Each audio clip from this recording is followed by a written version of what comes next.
of January. This is a formal council committee. The public proceedings will take place live on the internet. The meeting will be recorded for future viewing. It will assist the conduct of business if participants speak only when invited.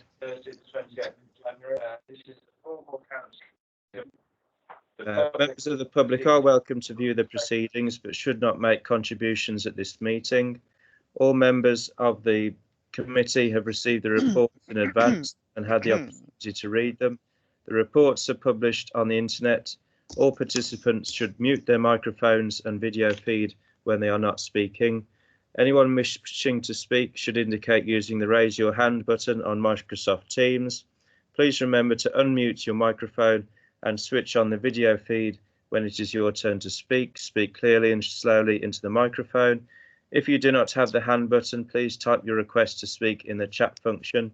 When the item on which you have contributed is concluded, you may leave the meeting by using the red hang up button if you wish. Finally, I ask for everyone's patience with the use of the technology and apologise in advance if we experience any unforeseen difficulties, which we should try to resolve. Number 2, apologies for absence. I haven't received any, Chair. Okay. Any substitute members serving for this meeting? None. To receive any declarations of interest under the Members' Code of Conduct? None. Can we sign the minutes of the meeting held of 19th of November 2020 as a correct record? Chair, just before we approve the minutes, I had an email to say that Councillor Margaret Aston was in attendance at the last meeting. I am sorry, Councillor Aston, I did miss her off the present list, so Okay. I will make the amendment. Okay. Have we all had a copy of those minutes? We all happy with what was written as a correct record? Yeah. Okay, thank you. So we'll go on to number 6, medium-term financial strategy. We have Rachel Cooper and John Everson.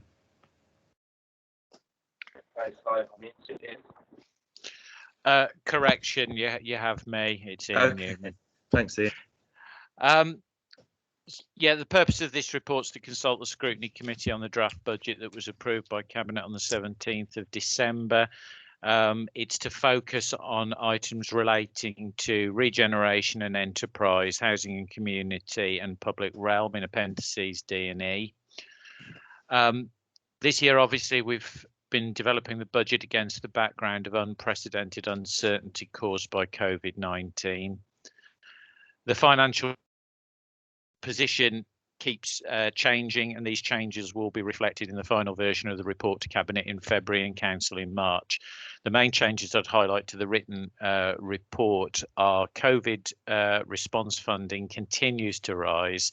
Notably, we expect a further 5.1 million of contained outbreak management funding over and above the sum that's set out in Appendix A. The local government finance settlement has been better than I expected in December, so next year's forecast resources are now 263 million rather than the 259 million that's shown in paragraph 31. And on the adverse side, we have reassessed ongoing spending pressures, particularly in adult social care and children's services. The overall financial position is a mixed one, and before I talk about the financial position, obviously COVID itself, which has led to a lot of this financial turbulence, has been obviously in and of itself a terrible human tragedy. But in the short term, we have received significant funding to support our response. And our reserves are going to be better than expected at the end of the year, although still low relative to the average council. In the longer term, we're still a low taxing, low spending council, and we still show deficits that need to be addressed to be financially fully sustainable. I'm happy to take questions on the overall position, and officers from the relevant service areas are here to respond on the specific proposals for their own areas. Thank you. Okay, thanks, Ian. Any questions or comments about that report?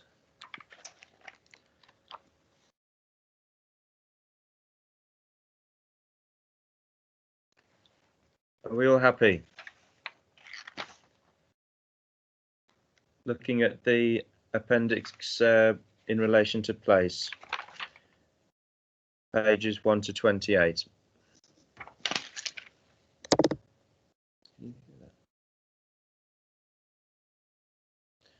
Everyone happy with that report? No more questions or comments at all? Matt, Hello? just one question in relation to para 19 on page 5. Okay. This is concerning the charges, council tax charges on empty homes. Yeah. Just a general question. I'm not prepared. I'm quite prepared if the answer isn't available at the moment. I just want a general indication. Have these changes brought in extra money into the council? Ian? Yes, the short answer to that question is yes, they have increased income. If you want a specific written answer on exactly how much additional income they've brought in, I'll be able to give that. But one of the things that we certainly did look for when we first started to introduce these changes is whether there could potentially be a net negative effect on our income. That hasn't happened. We have checked, there is an increase. I just couldn't off the top of my head tell you the exact amount, but we can certainly give a written answer on that. Thank you, Ian. I'm not looking for exact answer. As long as we have benefited and you think it's of the order that we were expecting, that's fine. It is my recollection. It's actually slightly more than we were expecting. Thank you. Any more questions or comments before we move on? Okay, thanks very much, Ian. Thanks for the report. We'll move on to number 7, review of housing finance. Have we got Catherine Ludwig here? Yes. Yep. Okay, thank you. Chair, could I just give a brief overview, Sure. and then Kath will bring us through the report. So obviously the report at this time of year includes proposals for the rent increase. They have been through Housing Board and DEFTRA, the Tenants Federation, in consultation before coming here. We are doing a major consultation exercise at the moment with tenant representatives, and hopefully as COVID subsides, with a wider range of tenants, in helping us to frame the future capital investment programme. So some of the figures we've put in for future years are an illustration of what we might be able to do around tenant priorities, community priorities, and if we took extra funding. If I may, Chair, I'll pass to Kath now. Thank you. Thank you very much. So this is the report that went to Cabinet in December, so the same content where it went to Cabinet as the basis for scrutiny. It's giving an update on the position for the current financial year in terms of the HRA, also proposing rents and charges for sundry services from April 2021, updating and extending the Housing Capital Programme, and updating and again extending the HRA's 30-year business plan. So we're proposing, in line with government guidance, we're proposing a 1.5% rent increase, in line with our neighbours. That's the CPI in September plus 1% that we're allowed to charge under guidance, and it works out at just under £1.20 average rent increase per week. In terms of service charges and other sundry charges, we're generally maintaining them as they are in view of the low inflation rate and the impact of the pandemic. We're increasing the pitch licence charge total aim by 1.5% in line with dwelling rents, which we tend to do. That's our policy, to keep those increases in line. And we're also proposing an increase of 2% for telecare charges for private residents because we're investing heavily in the service with digitisation. There are no planned increases for garage sites and plots this year because we do that as a once every 3 years exercise, but we are undertaking a review of our garage sites and plots, and we'll be reporting more fully on that in the future. We're doing it on a site-by-site basis and progressing that, and there will be further information coming through to members about that on a local basis. In terms of the capital programme, what you will see in the proposals is a significant increase in capital spend over the next 5 years, and that's reflecting the abolition of the HRA borrowing cap and our new flexibility to spend to invest in our stock, both new build and existing stock. We haven't proposed any specific schemes at the moment because we're undertaking, as Paul's mentioned, a significant consultation and engagement exercise, and the specific schemes and exactly where and what we do will be determined in line with that consultation exercise with our tenants and residents. So at the moment we've put the marker down for themes and approximate values, but that will be updated and fine-tuned as the consultation exercise progresses. We have got some updates. We will be reporting, the budget report will be going to Cabinet in February, and there are some updates to the forecast for that. The main ones, which I'll just note here, which you will see, where you will see variances in the February report compared to this one. The expenditure stroke income position in relation to rental income and repairs and maintenance, where we were showing adverse variances to budget. We've still got adverse variances, but the position has improved now that we've finished Q3. In terms of capital spend, we are seeing more slippage than when we reported for December Cabinet and for this meeting. So capital expenditure this year is predicted to be less, and that's really because of the impact of the November to December lockdown and the continued lockdown. Spend hasn't sort of bounced back quite so quickly as we thought it might have done, but that spend will be rolled forward into next year, so there's no overall decrease in spending power. It's just slippage and moving forward to the next year. And what we are also proposing in the revised, the draft budget that will be proposed to Cabinet, because of the ongoing effects of the pandemic, we are proposing to keep our general balances in the HRA a bit higher than we were originally proposing. So the balances will continue to be around about 3 to 4 million next year. Aiming for about 4 million balances to be rolled forward, so we continue to have that sort of cushion against any sort of major adverse impacts of the pandemic. Thank you, and happy to answer any questions or take them back if they need more detailed review. Thanks very much. Councillor Finch. Thank you, Chair. The consultation exercise, what is it based on? How will you do it? Will all areas be incorporated and being asked on the consultation? Thank you. Paul. Thank you, Councillor. Chair, if I may, the consultation exercise started in September. It's involved the Housing Board members and the High Rise Living Forum and the Dudley Federation of Tenant and Residents so far. They looked at the stock data that formed the basis of the current asset strategy and the financial information, but they've also looked at housing needs and done some workshops with the tenant representative on their priorities. So I suppose unsurprisingly, when they fed back on how they would like to see extra resources used, it was about making sure that no existing home went down in standard, and we continued our investment there, that we do environmental and community estate regeneration works, as well as building new homes as part of any regeneration. So there's a stage 2 that we did hope, I guess a lot of us hoped that things might return more to normal by now. There's a stage 2 that would be more targeted consultation on 3 areas. We're yet to define them. We'll work them through with the reps and the cabinet member. But the aim there would be to develop a template that we could use in all areas.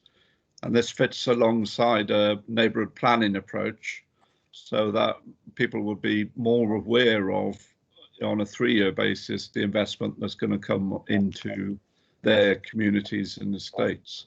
So it's starting small, getting wider, and then we'll go wider again as soon as the COVID restrictions allow us to meet larger numbers of people. Can I come back on that, Chair? Sure. What it is, Paul, we've had this before, where we've had the board, and when we looked at the representation across the borough, it was all south, no disrespect to the south area, but north had no saying anything. And this, you're going down the same road again. You're cherry picking who you want on to answer your questions. Well, I'll be right. What we want is fair across all the borough, so everybody's got to say. You say to me tonight that you will do that, make sure it's fair across the borough, not cherry pick 3 and say we'll take that on board and everybody's got to agree to it. All we're asking, everybody in the borough is entitled to a voice. Thank you, Chair. Yeah, absolutely. That is the intent and as to where we've gone. We've certainly not done any cherry picking because we're working with whoever are the representatives of the 3 groups at the moment. When we go to widen it, we will certainly be covering the whole borough. That's the whole point of it, really. So there's no cherry picking. It's the voice of tenants and leaseholders that we need to hear in this exercise all across the borough, Councillor. Thank you. Yeah, Paul, coming back to you on that case, like I've been on the board and I was the only one from North as a council on that board, and it looks like it's still the same again. The members of the board, we get a copy of the members of the board and who they represent. If you don't mind, Paul. Thank you, Chair. Thank you. Okay, Councillor Islam. Thank you. Thank you. I want to make a couple of comments on 2 items. One is page 30, para 8, in relation to discretionary housing payments. It says that they have gone down. I would like to seek some understanding as to what is happening, because we are hearing that people needs are growing, people incomes are lessening, and yet we're finding here that the discretionary grants that have been applied for have gone down. I'd like to seek some understanding on that. And further, on page 32, section 19 on telecare, as you know, a number of times I've spoken before on this. I think it's an excellent service. We need to, and I'm glad to hear that we want to modernize it even further, because that is the future. And we want our elderly, vulnerable people who need these services to be confident that these telecare services are up to the scratch. So thank you for giving consideration and developing them. But my question is, are council's own tenants, are their charges going up as well, or the increase in the rents will cover that? Thank you. Chair, could I start and then Kath will come in on some detail, but in relation to Councillor Islam's first point, the take-up of discretionary housing payment was in the previous year. This year, all of the government grant is being used, and we believe we're on target to maximise the discretionary top-up. But clearly in the year 1920, it wasn't fully utilised. I'll pass to Kath to answer the other questions. Yeah, just to add a bit more detail on DHP, on the discretionary housing payment, DHP. Yes, this was the previous year. Having said it's reduced, it was actually in 1920 we did spend above our grant allocation, but we didn't spend the full housing revenue account top up that we had budgeted for. So it wasn't a bad position as such. It was just that we'd allocated more money in case we needed it. For the current year, we've had an increased allocation. So our government grant is 863,000, and at the moment we've spent 950,000. So we're above the government allocation. We're using the HRA top up, and we've got, well, 2 months more to go. I think the 953 is the end of December position. So we're expecting our spend to be much higher than last year. We're monitoring that closely, and we're working very closely with our colleagues in revenues and benefits on making sure that we maximise that and make sure that people are entitled to it. We've done quite a bit of advertising, publicity and awareness raising with tenants around claiming DHP. There was a perception that it was quite difficult to claim, and we've done our best to disabuse people of that. It is quite a simple and straightforward process now, and we work through it with tenants on the phone as well when they call us. It is a cross tenure entitlement as well, so we also work with tenancy sustainment with private sector tenants as well to support them to claim DHP as well. And the telecare query, shall I pick that one up as well? Yeah, I think your question was, do council tenants pay? Council tenants don't pay an extra charge for telecare. That's included in the rent, and so yes, the rent increase will cover that cost. We're doing a lot of investment in telecare. This is linked in the main. I mean, we always invest in our telecare service, and we've been continually improving it over the years. But what we're doing at the moment, we're embarking on a big project over the next few years to move to digital telephony. So the costs will increase, which is really why we haven't fixed the charges this year. We've had a small increase, but we're looking to invest probably between 2 and 5 million over the next few years in the telecare service to move to digital telephony, and that will increase the speed of response and the flexibility of the service immensely when it's completed. There'll be a lot less, quicker response times, quicker response to calls and alerts, and less risk of calls failing.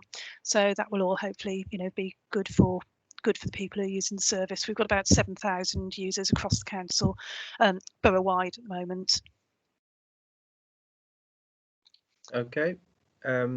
Is that okay for you, Councillor Islam? Yeah, but just want to ask an additional question in relation to funding of the telecare. Do the clinical commissioning group in any shape or form contribute to this service, bearing in mind that we're complementing health needs of the tenants and the residents? Thank you. Yeah, they don't contribute directly to the day-to-day running of the service. That is funded by the housing revenue account and the income from private tenants. But what we do work very closely with the CCG and indeed other agencies. We've worked with the fire service. We've worked with other areas of the NHS as well as the CCG, and what they tend to do is they provide support for new projects, pump priming funding, and specific areas where we're looking to develop the service. So it's that developmental funding that we tend to get from them for particular projects. Okay, thank you. Councillor Sahota.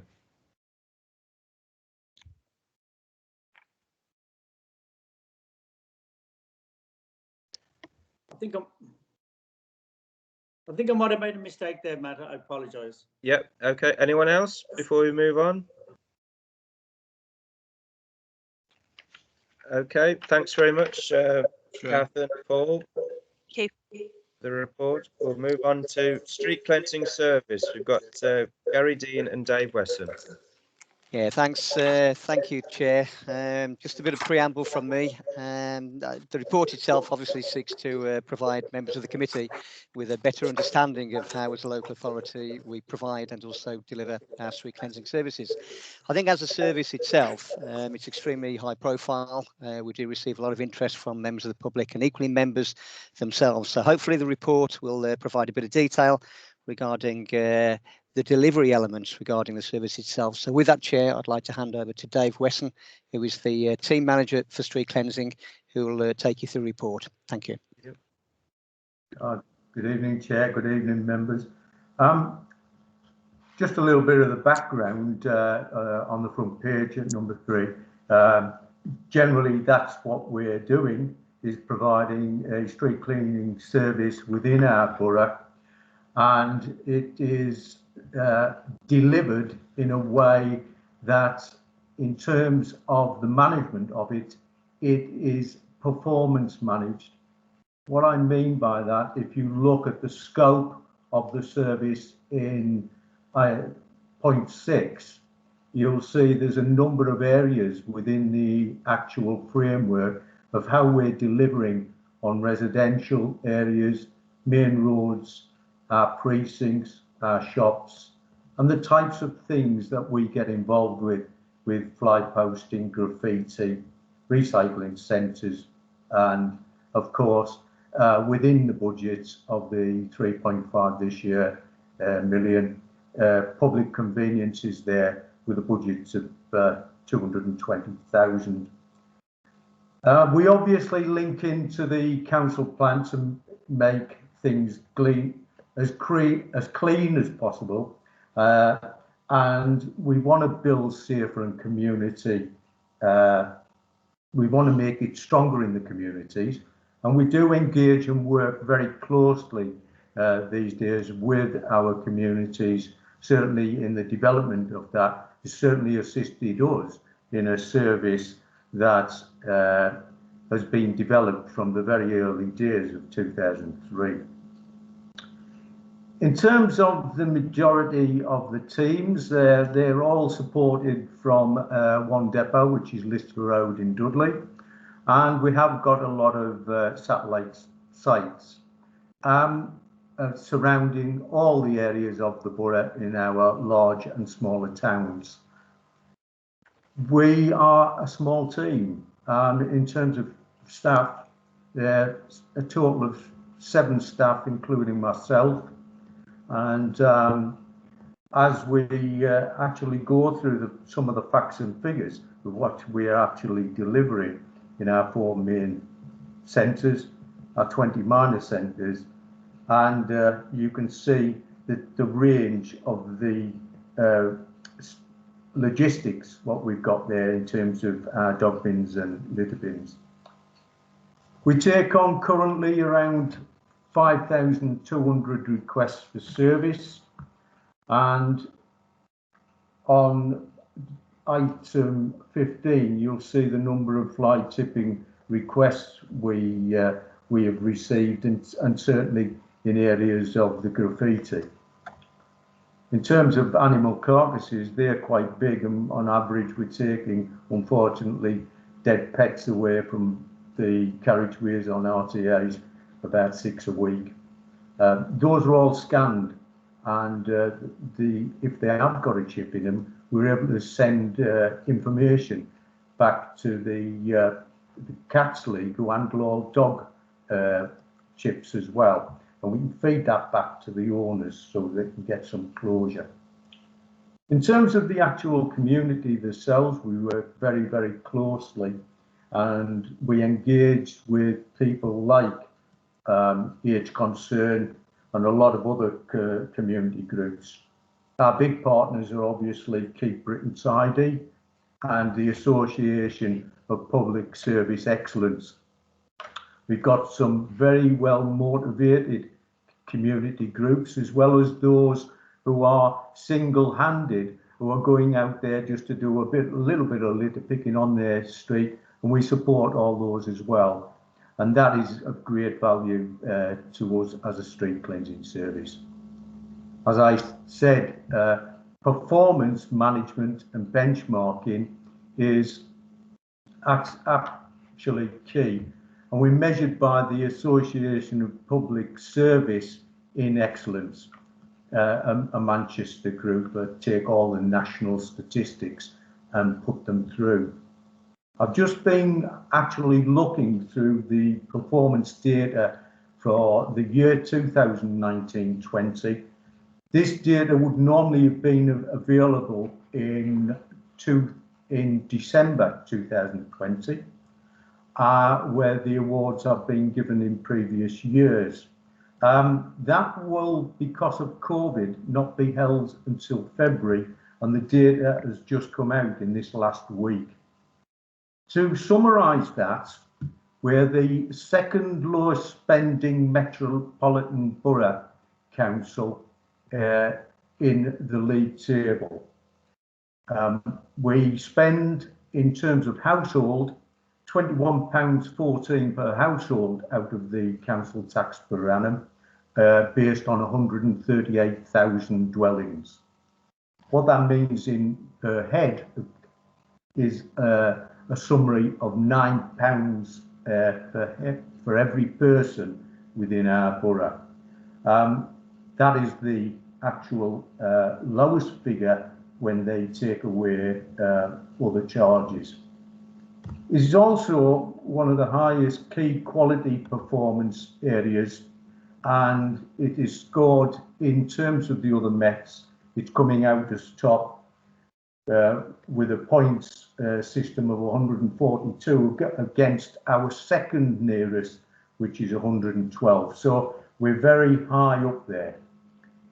In terms of the actual performance in measuring our street cleansing, if you go back to the years of 2003-4, when these were the base years, you'll see litter was at 11% and detritus at 32%. Now, those are negative figures. So on the other hand of that, 89% was good, so 11% was bad. And that's the way to read these figures. So in terms of where we are now, we're looking at the 3.98%, which is falling below grade B, and it's still being measured by the National Indicator Suite of 900 inspections per year. That is across all the areas of this borough. We're actually been suffering this year because of the impact of COVID. Although we have managed to run a full service commitment, we have lost a few people along the way at certain times of this year, but we've managed to cope, and we're still being called upon to do many services, although that has diminished in number. One of the things that hasn't diminished was the amount of fly tipping in the borough, and that had gone up by some 45%. And we do remove that. In terms of the budget growth and future service improvements, that will be made at our gateways and arterial routes, because we have lacked in some cases with the provision of improving those to benefit the businesses as well as the people that reside in Dudley. So the plan is now to go a little bit further. We've lost in previous years, as you can see, £426,000, but we have had some resurgence of £250,000 going back into the budget to provide additional machinery and manpower to go forward with improvements. We are a high profile service. We'll never be out of work, I don't think, although we'd like to think we are. We do try to get that way. But in terms of the finances for this year's budget is £3.5 million, with that 220,000 for public conveniences. We are a statutory service. We are required to do this service by law, and you can see the different methods through the Environmental Protection Act and how we're measured within that. That gives the performance data. The service is hopefully for the benefit of the residents and visitors. One thing that has become very apparent to me in this COVID time is the amount of involvement of the public in our smaller minor towns. and I'm looking to improve the minor towns because there seems to be a lot more footfall in these minor towns now than what was traditionally known in our larger towns, and we have seen a significant fall in some of the larger shops as recent, and that seems to be carrying on across the country. There's no direct impact on human resources within this report. All plant and equipment materials used are within standing orders and financial regs. And as an essential street cleansing service throughout this year, we're operating a service, not 37 hours a week, 76 hours a week. It is from 6 a.m. till 6 p.m, 6 days a week, with a litter picking service going on from 6 a.m. till 10 a.m. on a Sunday. Chair, I present this report to you.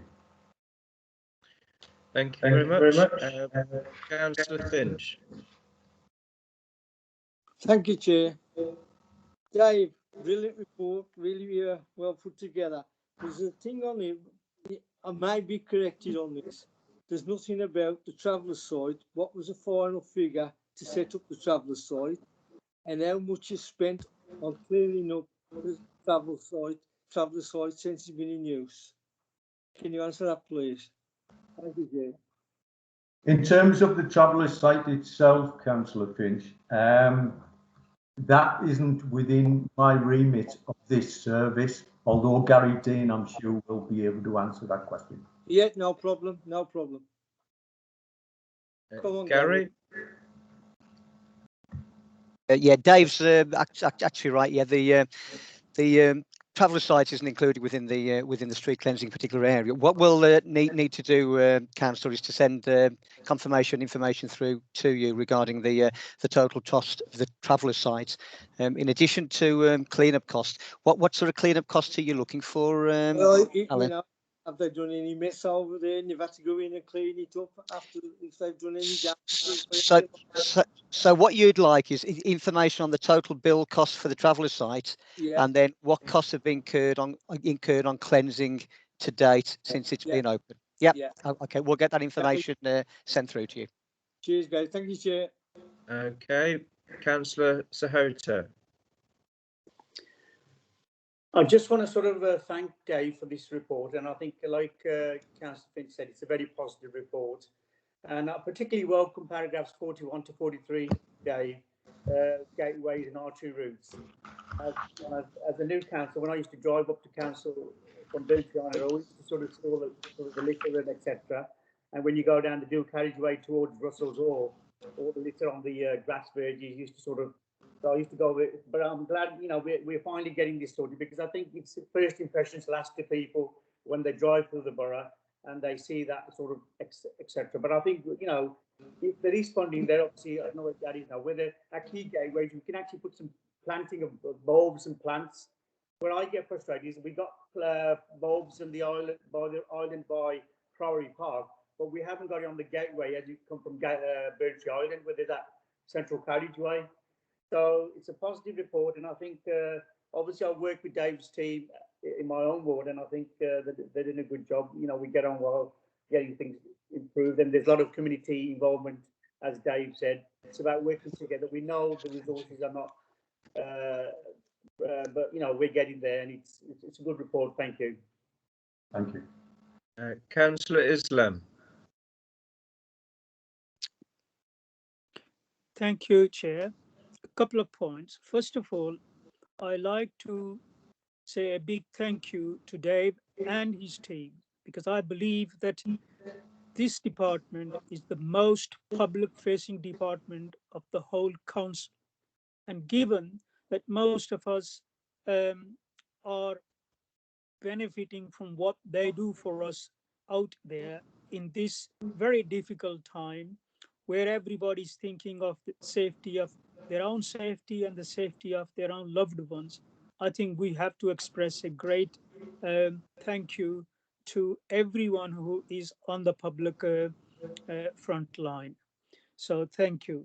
The other point I like to say is that if we look at paragraph 40 and 41, I would like to think that in future we will bear these two things in mind, because if we cut things now, sooner or later, because of these services are essential services, essential for our health and well-being, essential for cleanliness, essential for way Dudley looks and presents itself. Any short-term cuts we have to pay in the long term, and that is what we're having to do.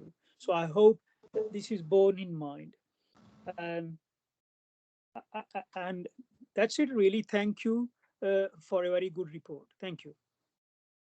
Thank you. I've still got a hand from Councillor Sahota. Is there any additional interest? Okay. I've took it down. Okay, thank you. Anyone else? Any more questions or comments on this report before we move on?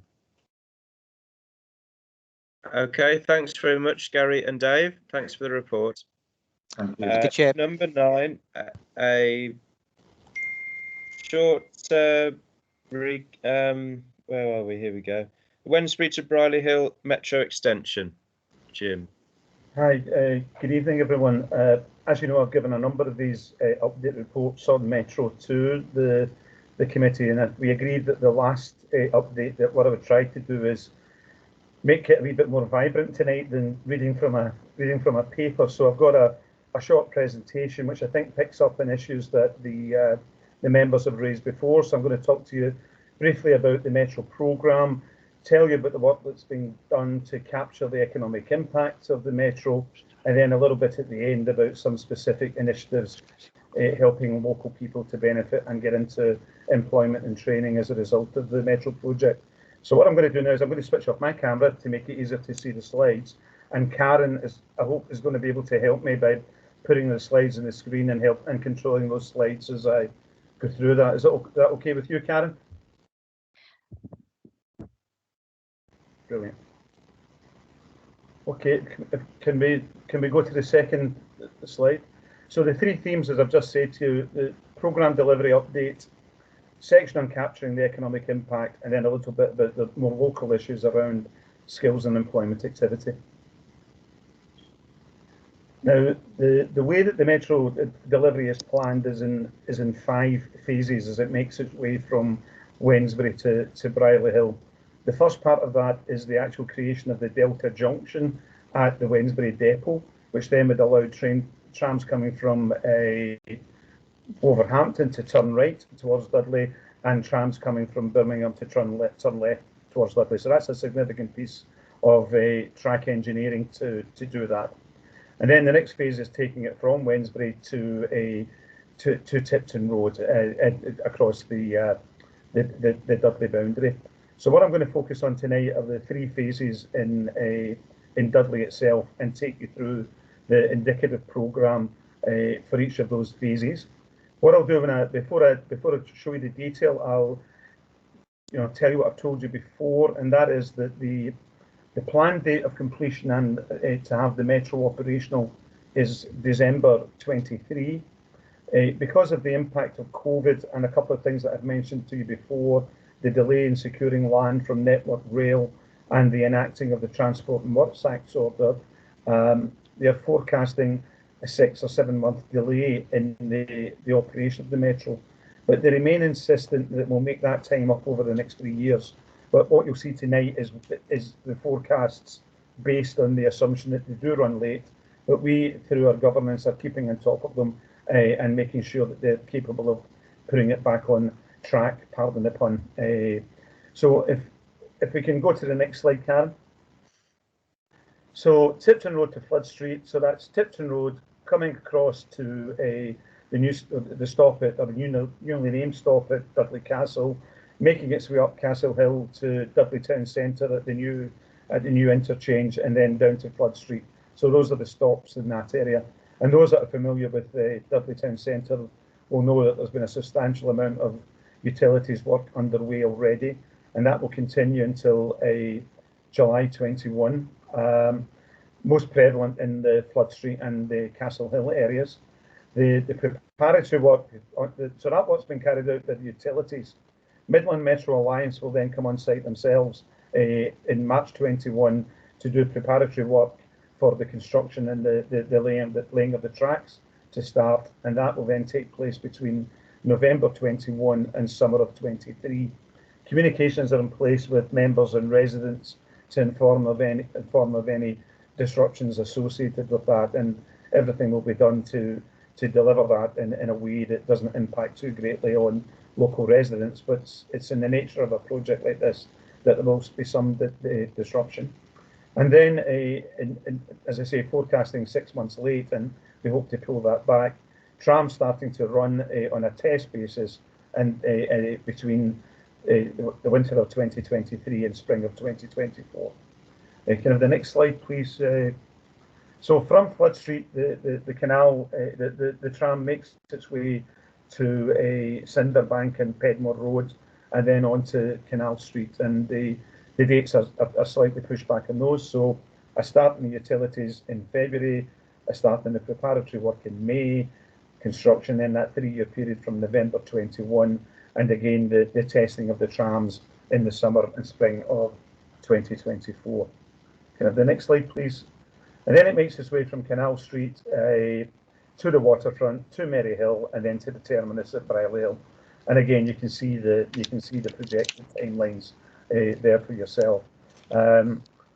What I have in place at the moment is a regular update for members in the Dudley Town Centre wards area, which Councillor Finch will be familiar with.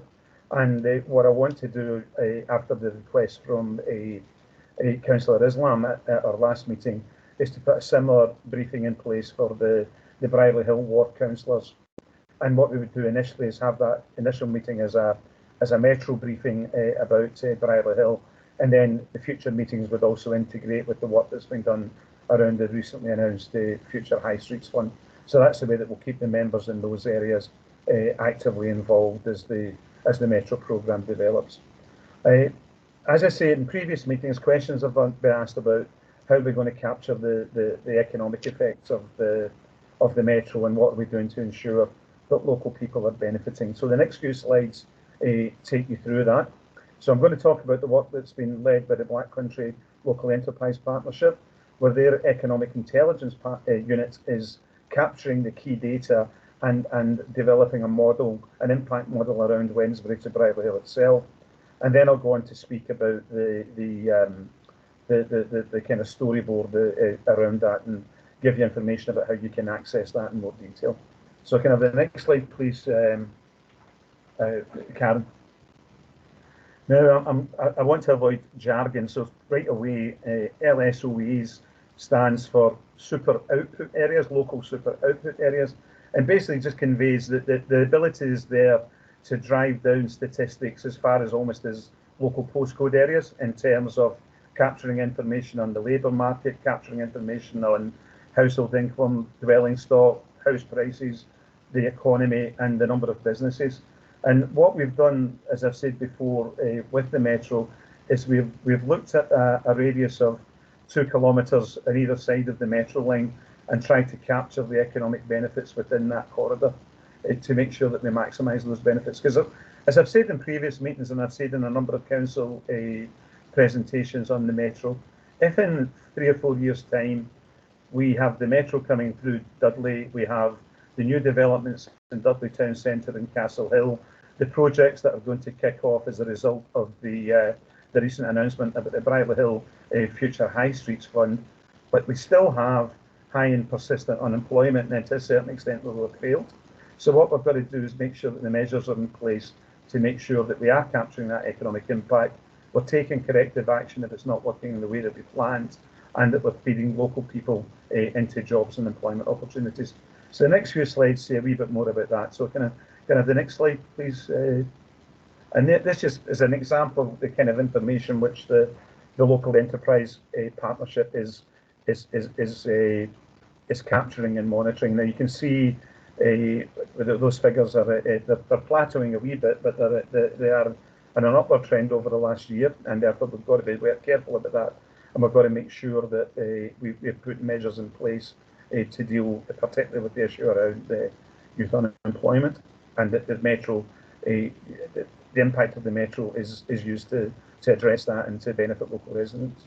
Can I have the next slide, please, Karen? Again, capturing the number of the number of businesses that are trading in the area, making sure that those businesses continue to trade and that we continue to support those businesses as we move forward. The next slide. Now, I'm not going to play with this slide because that would just cause utter disruption given my technological skills, but you all should have a link to the slide deck, and by connecting to where it says interactive dashboard and storyboard there, you can capture more detail about the information that is being collected and how that's been collected and the uses that it's been put to. So I'm obviously happy to take any questions post the meeting from members who want more detail to that and bring colleagues from and get information from colleagues from the local enterprise partnership around that for you. Can I have the next slide, please? Yeah. So on the skills and employment activity, the council, obviously through our adult education budget, and the funding that we get to support or address youth unemployment is focusing on addressing these issues, not just in terms of the metro, but across the patch, aiming to develop a Dudley skills and employment offer. And in the metro, we're working closely with Midland Metro Alliance, which is the contractual arm of the metro, the team that is working to deliver it on the ground, and they're very much focused on making sure that local residents benefit. Can I have the next slide, please? So one of the points are there, but one of the things I wanted to pick up on tonight was the second bullet point there, the Dudley Regeneration Academy. This is a project that's been developed in conjunction with our local colleges. Each of the contractors are currently carrying out major work across the borough, have signed up to the Dudley Regeneration Academy, and it's a one-stop shop for local contractors and for locals to register they're interested in employment, and for local contractors to then use that employment pool. And so it's almost like a dating agency for people who can log their skills with the academy, with the college, get tutorials and assistance in developing those skills, and then be given opportunities by the contractors, not just Midland Metro Alliance, but the other contractors that are working in projects such as the Institute of Technology in Dudley Town Centre. So just want you tonight to fully capture the fact that we are fully focused on making sure that these benefits are accrued. There's work being on with the schools, there's work going on with the teachers, and peer work going on, showing the nature of work that is available out there, the advice and guidance that's there to support that, and the specific programs that have been developed by Dudley College to start in the spring or summer of this year. Can I have the next slide, please? So some figures there about Metro Alliance. So the Metro is a program. So there are 4 or 5 different Metro projects in themselves. So there's the Wolverhampton extension down to the new railway station.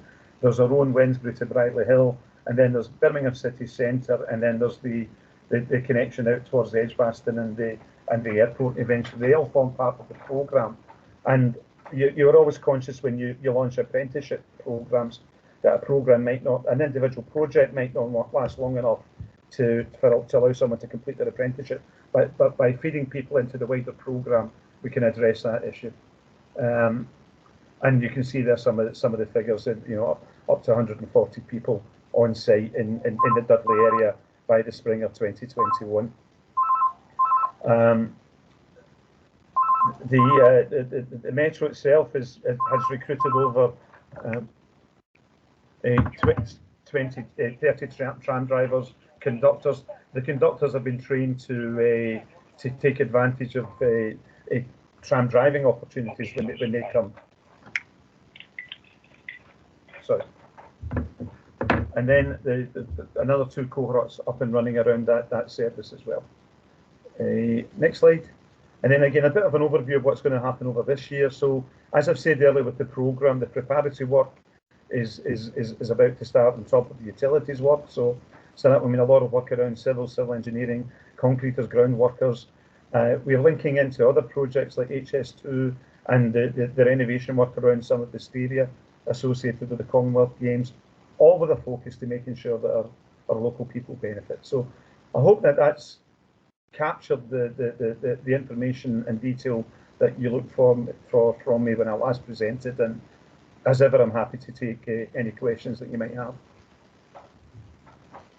Thanks, Jim. That's a very useful update. Any questions or comments from the members?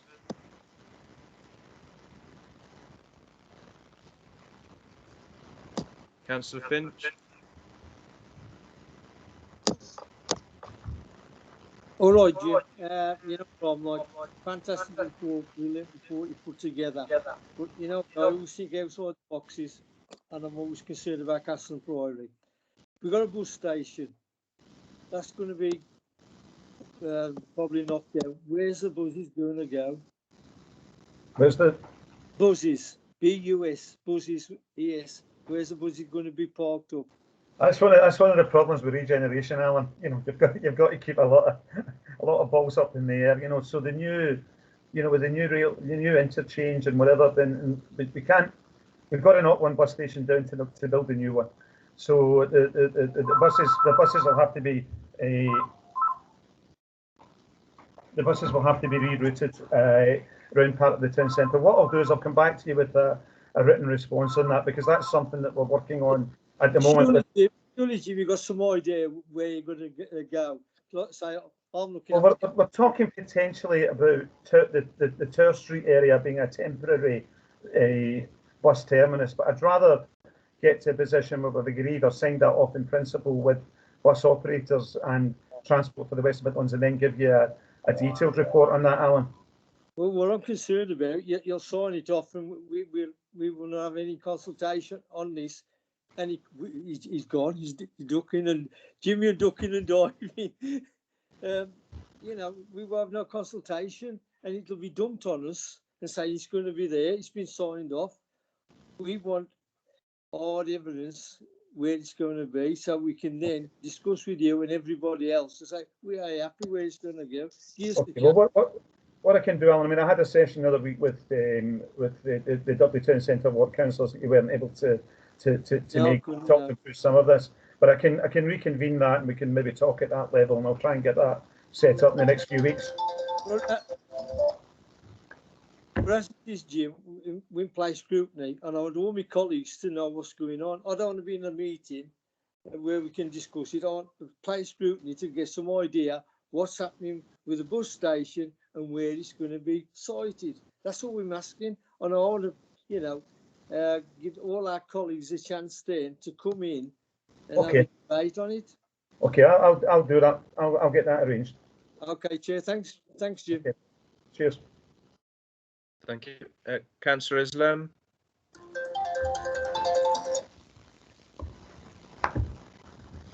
Thank you. Thank you. This is to do with the slides on capturing economic impact.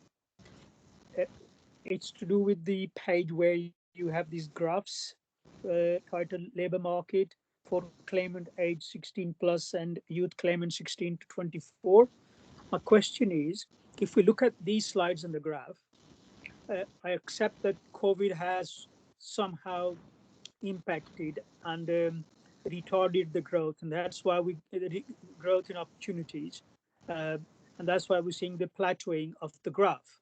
But looking at the time scale of finish, which is spring 2024, how do you envisage these numbers to increase, or what hiccups do you see in the way? Thank you. Okay. Obviously, we need to be conscious of wider economic impacts. But I mean, the local enterprise partnership and ourselves are working closely together to monitor those.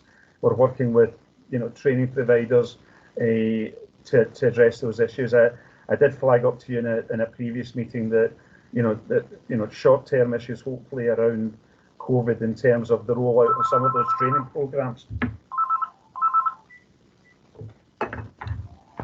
So I can get you more information on that to give you extra reassurance on that, Zafar.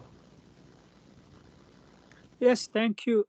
What I'm really getting at is, when will we be able to see in this journey some factual information which we can take to our communities and wards and say that this project is delivering the economic benefits that have been talked about.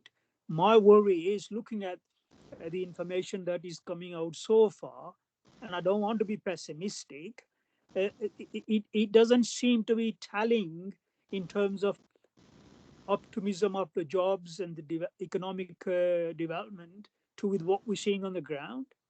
Okay, but some of the projects that are at an early stage, you know, so you've got the metro starting to roll out on the ground now, and we should get some direct benefit from that in terms of the construction of the metro and local jobs. But the wider issue is the one that is about that wider economic development and what is going to be levered in by way of the metro. And we have a programme of investment and opportunities just now totaling something like £600 million across the borough. But as I said earlier, and you know, what we've got to do is make sure that local residents benefit from that, because if we have that expenditure and we aren't able to demonstrate that local residents are benefiting for it, then to a certain extent we've failed. So we realise that as a big issue. You know, but the benefits from the metro won't come to an end when it's constructed. You know, we would hope that the vitality of the borough improves because of the improved transport connections, and we'll see those benefits rolling out over a longer time period. So we are capturing stuff that's short term, and you're seeing that tonight because we're sharing with you the current figures, and you can see that unfortunately the unemployment in those age groups that I put up has increased, although it does look to be flattening out a bit. But I share your concerns, and we have to continue to work and make sure that we put the right programmes and connections in place that we can report back to you more positively in the future.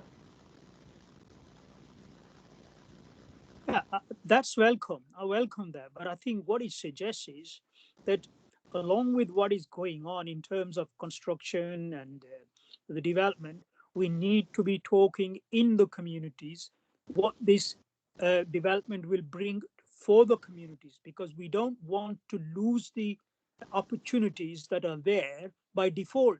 So we do need to talk more about it in the communities, the potential economic benefits, not only locally, as you mentioned, other things like Commonwealth Games, the HS2, and the Edgbaston to Birmingham airport development.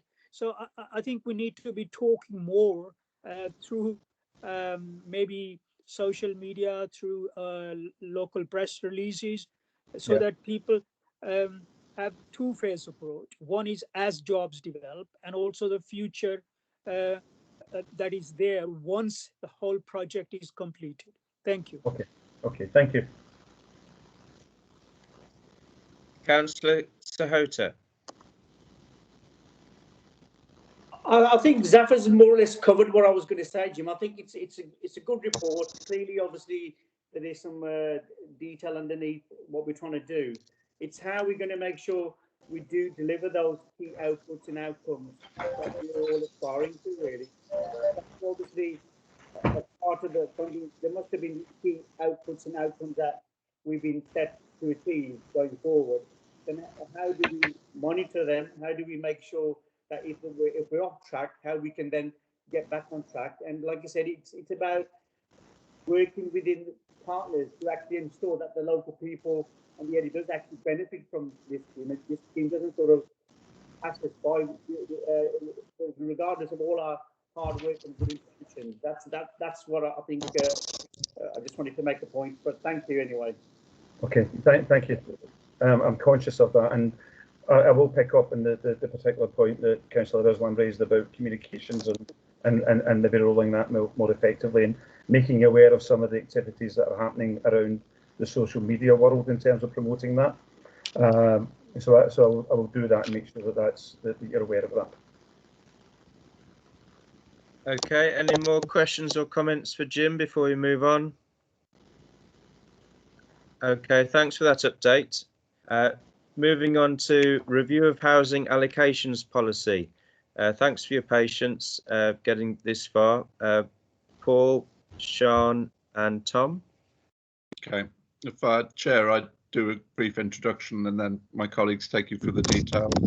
Obviously, the working group started in the autumn of 2019, and that included consultation with people on the waiting list and a wider range of people right at the beginning. And we've just finished yesterday further consultation on the proposals in the report. So we've tried to go out as wide a range of people as possible. It is a cross-member working group. I was really pleased to join it. There's been some excellent discussion in there and really gone into the detail of a lot of issues, which are quite complex legal issues in many ways. And that's why we've resulted in the proposals that we've got. But to be taken in the round with proposals that the Cabinet previously considered in October as a result of the working group, which was the loosening of the restrictions on who could live in the low and medium rise blocks of flats as well. So at this stage, I'll pass over to Sean and Tom. Thank you, Chair. Thank you, Chair. So given that Paul has set the scene and gone through what is in the report as background, really, perhaps I can take members straight to paragraph 7, which is the proposals that have been put forward by the working group and that we are hoping to take forward to Cabinet. So there are a number of proposals there. I don't know whether members can see their papers at the moment, but I'll just run through those one by one. The first proposal is that people with sufficient capital and income to afford to purchase entry-level accommodation that meets their needs would be placed in a reserve band, and then would only be housed if there was nobody in a higher band wanting a particular property. And through our strategic housing market assessment that was carried out in 2017, we do know we've got a lot of good information on income levels and purchasing thresholds. So the thinking is that we could review those on an annual basis to make that judgment as to whether or not people were able to afford suitable accommodation for their household size. Obviously, it would need to take into account what size of accommodation they needed. And then the people that could afford their own homes would not have preference for council housing. They would still be able to register for council housing, but they would be placed in a reserve band. The strong view, I think, that sheltered and supported housing should be excluded from that arrangement because it's not so easy to buy accommodation that has support attached with it as well. And certainly the public consultation has supported those two principles, really. We've obviously consulted with housing associations. That's a statutory requirement, and they're generally in agreement with the proposal too. Frankly, it is a method of rationing social housing. We can't help everybody that would like to have a council home, and for that reason, this proposal is brought forward. In the public consultation, about half of the respondents agreed with the principle of restricting access to people who had another option, but only around a third thought that we should exclude or demote people who are considered to be able to afford private rent. So the threshold would be around the ability to own rather than the ability to rent in the private sector. The second proposal is around parents who have shared care of children following a relationship breakdown. So obviously family housing, as members will be aware, I'm sure from their casework, is a particular pressure for us. The majority of people on the waiting list, or the largest group of people on the waiting list, is always families with children. So the working group had to weigh up the practicality when you have a separated family, really, of being able to offer both separated parents a family home when there are other families also waiting on the waiting list for those other properties. The number of families headed by a lone parent is expected to increase by around 50% in the lifetime of our market study, so from around 14,000 to 21,000 between 2014 and 2036. So that is the fastest growing household type that we have, and is expected to be 15% of all households by that time. So that just gives you an idea really of, as I say, the practicalities really of what we would like to do and may or may not be able to achieve. So the proposal in the end, having weighed up those two challenges, is that we should consider both parents for family sized accommodation, but not necessarily both for a house with a garden, because we just don't have enough houses with gardens to meet all of the demand.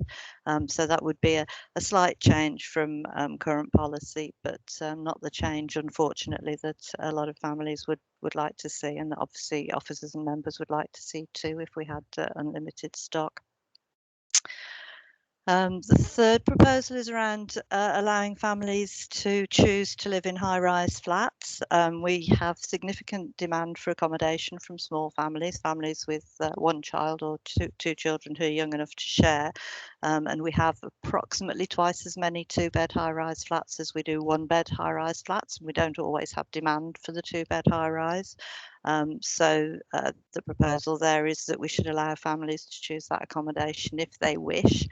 Which again, people have different views on. Obviously, when we talk to the housing associations about that particular proposal, some of them who have accommodation within Dudley and are therefore for part of our partnership working also manage high-rise blocks themselves in other boroughs, not within Dudley, but those that do felt that they allow families into theirs and it doesn't cause them any particular problems, so they were generally supportive of it.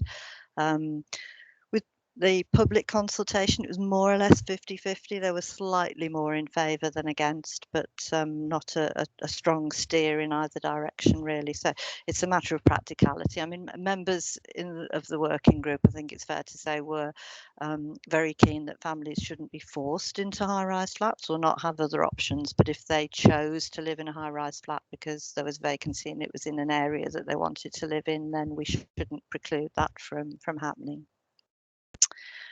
The working group was very concerned about private tenants living in sometimes substandard accommodation. And obviously, again, private tenants make up a large part of our waiting list. They're looking for decent, affordable, secure housing, and that's something that the council offers. And obviously, the private sector doesn't always offer quite the same product on a number of those fronts.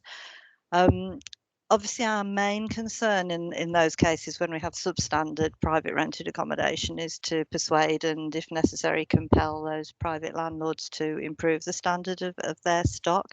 But also, I think it is recognised that we also have a duty to look after their tenants if it's not possible to achieve that result for them, and we shouldn't disadvantage them on the housing waiting list whilst we're trying to compel their landlord to do something about the property. We already have a clause within the lettings policy that allows us, if there is a serious hazard in the property, to give somebody urgent priority for housing. So the proposal is that we just extend that a little to include any factors that are considered prejudicial to health. So not necessarily an immediate life-threatening hazard, but something that is potentially damaging to the health of the occupier. And certainly from the consultation, as you might expect, 80% of people who responded to the public consultation were particularly keen that we do more work to improve standards in the public sector and ensure that landlords do meet their obligations. The next proposal is around housing needs that are the most difficult for us to meet, very often complex disability needs, where we can have families who particularly, potentially could be creating quite a strain on general fund resources through social care if we can't meet their disability needs within housing. And sometimes, they can be waiting quite a long time because we just haven't got properties that are either already adapted or could be adapted suitably for their needs. So the proposal is to allow us to in certain circumstances where that happens, to build or purchase a specific property for a specific household and allocate it directly to them without advertising it to other people looking for similar accommodation.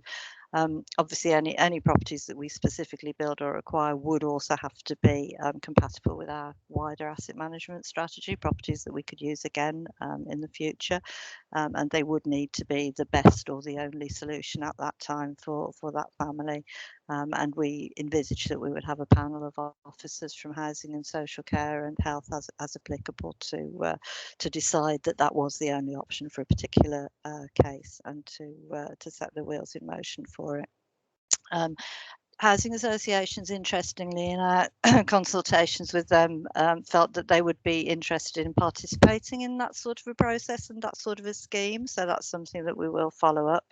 But they did also suggest that we ought to revisit the issue of flexible tenancies. Those are the fixed term tenancies that were introduced under the Localism Act and that previously as a council we've only made extremely limited use of. But I think there is a view, excuse me, there is a view now that given the scarcity of certain of our stock and the fact that, we are still offering lifetime tenancies on most of it, everything really except for sheltered housing and significantly adapted properties, that really we ought to revisit that and think in the future about whether we should restrict larger homes and adapted homes and homes with support to fixed term tenancies.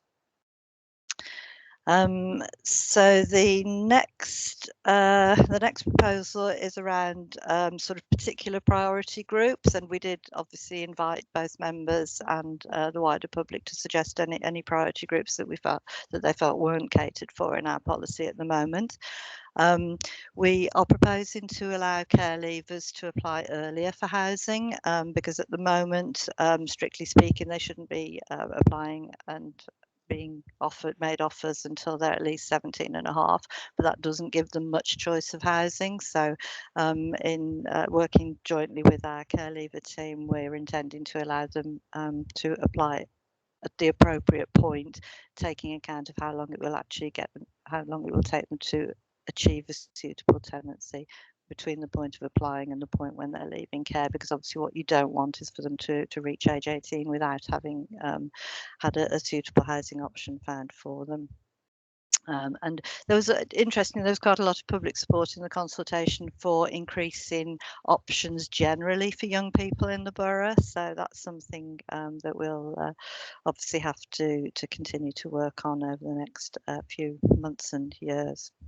The other priority groups that the working group specifically looked at were people who want to be assessed as foster carers, and that's often a difficult one because there is an expectation that they have suitable accommodation before they can be assessed, but equally you don't with the pressure on housing stock, you're not always in a position to offer a suitable tenancy before you know somebody is going to be able to take up that role.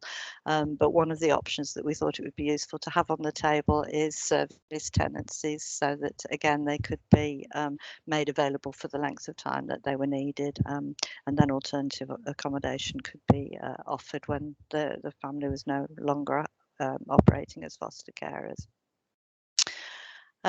So the the other group on the group of on the people who should they or shouldn't they be within our priority groups was mothers leaving prison, which had been identified as a group. We just needed to think about what we'd got in place for them.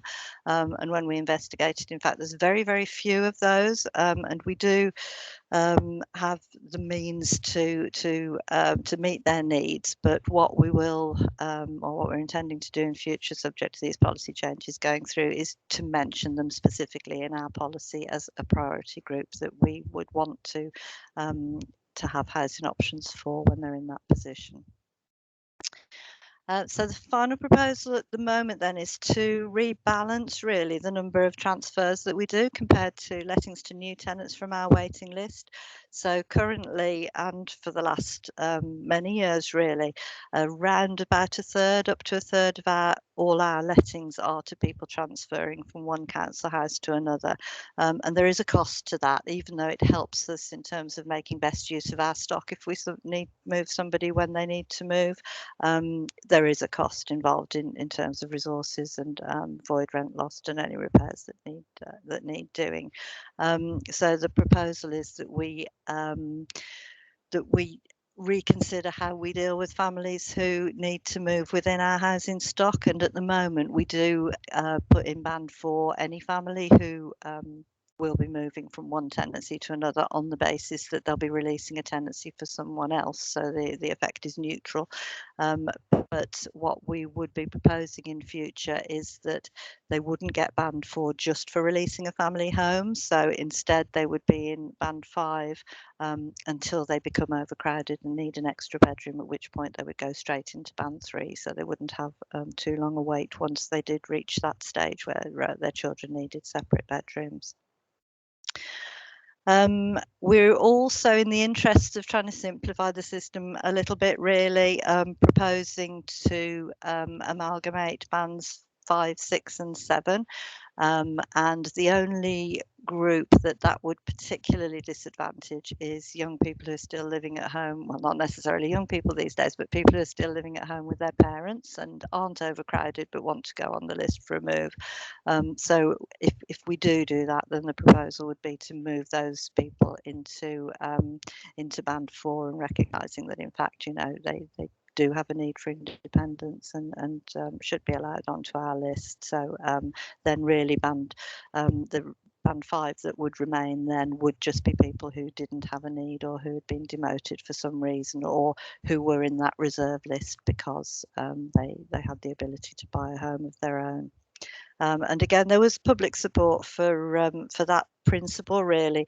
80% of people who responded to the consultation felt that council tenants should be able to move if there was some reason for it, whether that's domestic abuse or overcrowding or whatever. Then, you know, there was 80% support for that, but only 20% felt that people should be able to move if they don't actually have a recognised need for a different type of property.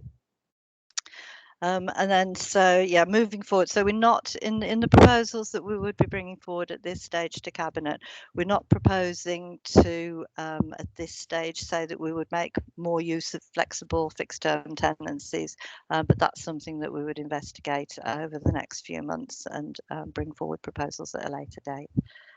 So I think that's a quick roundup of the proposals, where they've come from and what the general response to them has been. Thank you, Chair. Thank you. Any questions or comments from the members? We've got Councillor Ken Finch.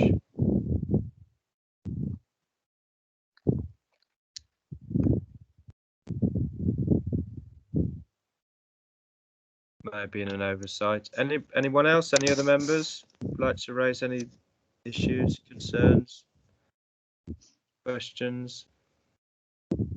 Councillor Finch. Councillor Alan Finch. Thank you, Chair.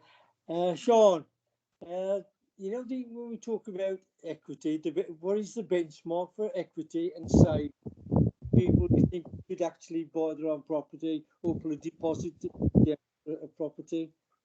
What would you say the benchmark would be for them? So at the moment, our rules do only look at equity. So the proposal is that that's a bit too narrow, really, and we ought to look at all the resources that somebody has available to them. So, you know, very often the sort of casework that we've had from members in the past has been where a constituent has at some point been an owner-occupier. Perhaps it's a marital breakdown, so they have owned a home, but following the matrimonial breakdown, they've actually only got a few £1,000s, and that money has gone on private rental perhaps for 6 months or a year, but we're still saying that because they've got that equity, they have less preference on our waiting list. And the general view is that that was too strict really, and that we needed to be a bit more realistic about that. We've got a lot of people who have no hope of ever being able to buy, so really we ought to look at somebody's income and what savings they'd had, but also against that, what is available within the borough at the moment on a year by year basis, in practical terms, restricting access to our list for those people who actually have got the resources to be able to buy, but it wouldn't be as strict as the current rules. But they've not actually said what the benchmark would be. Is it 20,000, 40,000, 80,000? No, because it would be based on affordability within the borough on a year by year basis. So we've got the strategic housing market assessment, which tells us how much you need to be earning in order to buy a property for your particular household size. But then we would review it every year to make sure that, the market wasn't changing and pushing people unfairly in or out of consideration. So that's the thinking. Obviously, the detail of it still has to be worked up and put in place, but it's the principle really that we've been consulting with members and the public. So are we telling anybody who comes that they got we've looked at your wages, so you do a means test on them? Essentially, Yeah. that's what we would do. Yes, we're not They doing do it at mean the moment, but we would. Yes. And if they turn around and say, all I've got left after I've done a bit of a spend is, what's that, £50 a week, they ain't going to do any deposit towards it. No, I think no, we will be looking in the same way that a mortgage lender does. We will be looking at the total household income and how that, what mortgage they could command with that income. But then I think, there will need to be just a little bit of flexibility in there, so that what we wouldn't want to do is push people into home ownership who can't really afford it. So I think we would be giving a little bit of scope there so that it wasn't too strict and have that unintended consequence, because what we don't want is for people to come back to us as homeless 2 years, 3 years. I can see that. This is what I'm trying to get to.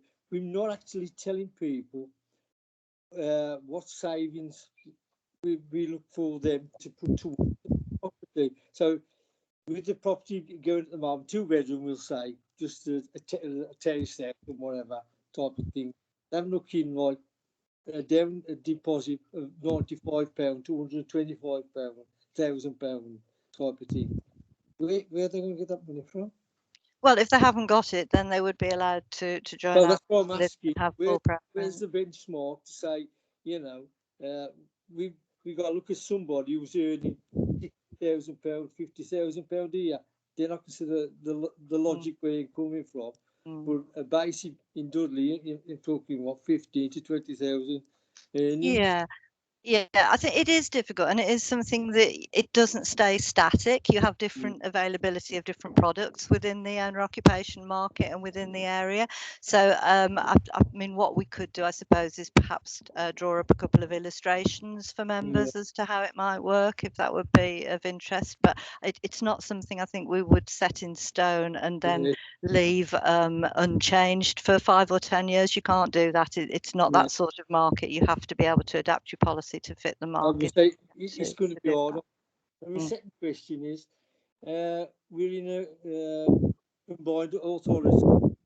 Do we talk to the authorities if they got properties empty, but they can't shift, and we got people who do we talk to each other and say, have you got any houses? We got.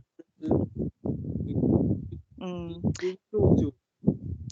We do talk to each other, and unfortunately what we generally find is that the properties that we've got a shortage of are the same ones that they've got a shortage of, and the ones that perhaps we've got a few more of, they've also got a few more of. So occasionally we are able to arrange to reciprocal lettings, but it doesn't happen very often, if I'm honest. What we do is try to work with them on exchanges. So if people want to exchange from one borough to another, they're able to do. That, I just thought that as we're combined authority now, we send papers across or emails across or whatever. So we've got properties in our area. Have you got residents? What we could struggling. Mm. That's all. Very Thanks, Chair, valid. that's all I wanted. Right. Thank you. Okay, any more questions or comments from the members? Okay, thanks very much, Sean, Tom and Paul, for that report. Number 11, consider any questions from members to the chair with 2 clear days notice. There are none, Chair. No, okay. Great. Well, we've finished the meeting then. And thanks to the officers and the members for tonight. Thank you. Thank Good you. night, Chair. Good night. Good night, everybody. Thank you. Good Thank night. you all. Night, Good Chair. night. Night, Good everyone. night. Night. Night, Thank you. everyone. Bye.